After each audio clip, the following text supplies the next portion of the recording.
بسم اللہ الرحمن الرحیم۔ معزز سامعین،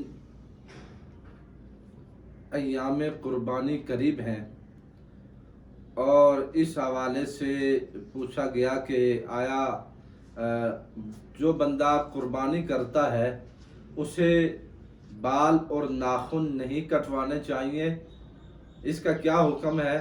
اور جو قربانی کرتا ہے اس کا کیا حکم ہے؟ یعنی ہر وہ شخص جو قربانی دیتا ہے یا نہیں دیتا، وہ ناخن اور بال کٹوائیں یا نہیں؟ یاد رکھیے کہ ناخن اور بال نہ کٹوانا اس شخص کے لیے جو قربانی دیتا ہے حدیث رسول سے ثابت ہے۔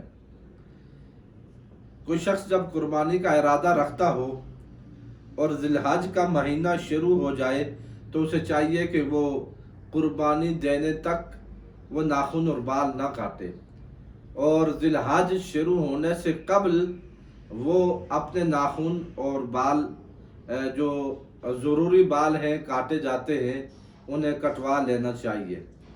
اور جب عید کا چاند یہ ذی الحج کا چاند نظر آ جائے تو وہ عید تک یعنی تقریباً ذی الحج کے 10 دن تک وہ شخص بال اور ناخن نہ کٹوائے۔ حضرت ام المومنین سیدہ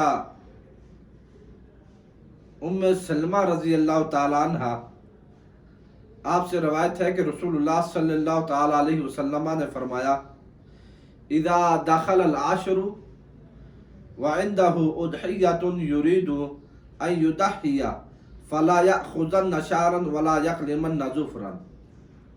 کہ نبی کریم علیہ الصلوۃ والسلام نے فرمایا جب عشرہ ذی الحجہ داخل ہو جائے تو جس شخص کے پاس قربانی ہو اور قربانی کا ارادہ رکھتا ہو وہ اپنے بال نہ کاٹے اور نہ ہی اپنے ناخن کاٹے۔ یعنی حضور نبی کریم علیہ الصلوۃ والسلام نے، یہ مسلم شریف کی حدیث ہے، اس شخص کو جو قربانی دینا چاہ رہا ہو فرمایا نہ کاٹے، اور فقہاء نے اسے مستحب کہا ہے کہ اس کے لیے مستحب ہے وہ اپنے ناخن اور بال ان 10 دنوں میں نہ کاٹے جو قربانی دینا چاہتا ہے۔ اور رہی بات ان کی جو نہیں دینا چاہتے، وہ بھی اگر نہ کاٹے تو یہ مستحب ہے، اور اگر کوئی کاٹ لے تو اس پر گناہ نہیں۔ یوں ہی قربانی دینے والے کے لیے بھی فرمایا گیا کہ اس کے لیے بھی مستحب ہے کہ وہ بھی بال یا ناخن نہ کاٹے۔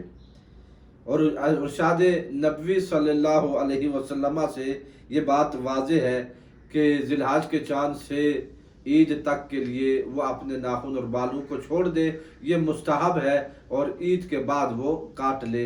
اللہ رب العزت کی بارگاہ میں دعا ہے ہمیں علم دین سیکھنے کی توفیق عطا فرمائے۔